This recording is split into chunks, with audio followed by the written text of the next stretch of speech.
Hello everyone, my name is Jenny Rios. This is week 4 of APN 756 and I'm going to talk about my experience in my clinical side for my cell hours. So during my last cell hours, most of the time I spend in the unit of the ICU where I have to do two feeding calculations based on the current diagnosis of the patients. Some were easy, kind of not that challenges as others. And also, I learned in previous classes how to calculate or how to choose the most suitable tutoring for the patient. So during these hours, I work more in the ICU, as I mentioned before, to gain additional experience with the tube feeding calculation. And at first, I struggled a little to determine which formula was most appropriate for the patients. This is because they have different types of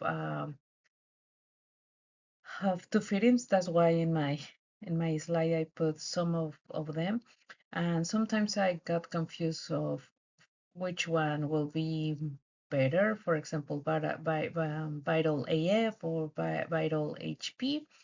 But with the practice, it was getting easier.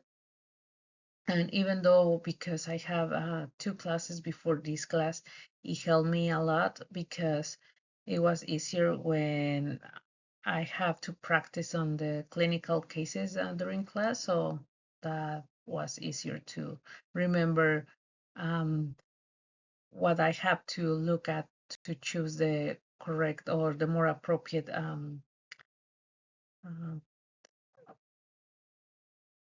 So responding this question, how have your edema note changed with increased practice? What is specify improve efficiency, accuracy, critical thinking? Well, so when I had to do the assessment, it were easier to do it, and with practice, the time I spent with each patient was also less. I think that I struggle at the beginning because I have to remember and try to remember how the software in the hospital work and where all the labs or the notes that I need for the assessment. I have to just try to find out and be familiar with the program and the diagnosis with the diagnosis with the patients. Well, as I mentioned in the past slide, it was easier because in other classes we had to do like a lot of fictional practice cases, which it was so helpful for me. And it also take me less time to finish the diagnosis with the patient, which it was exciting to do it faster.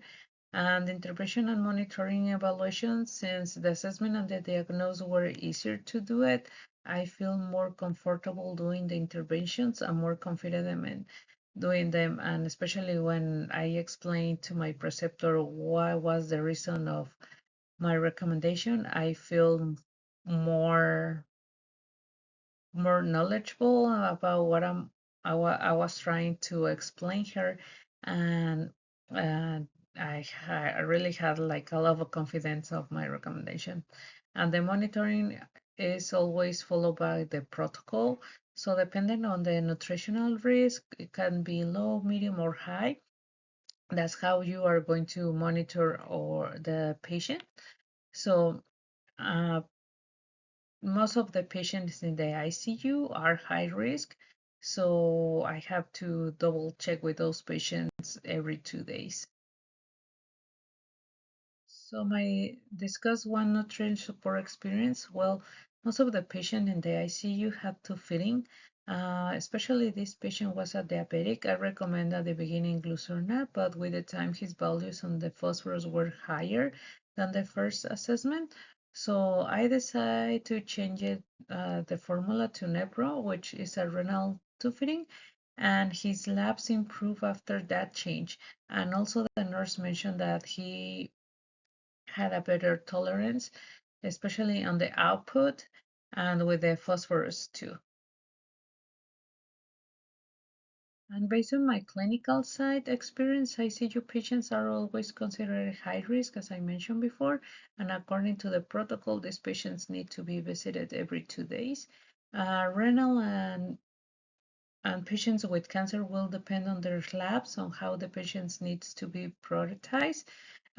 If they presenting constant vomiting, diarrhea, or they are not eating, I'm sorry, they are considered high risk patients. But if the patient with cancer is eating well and he doesn't present any nutritional risk, he will be just like a low risk.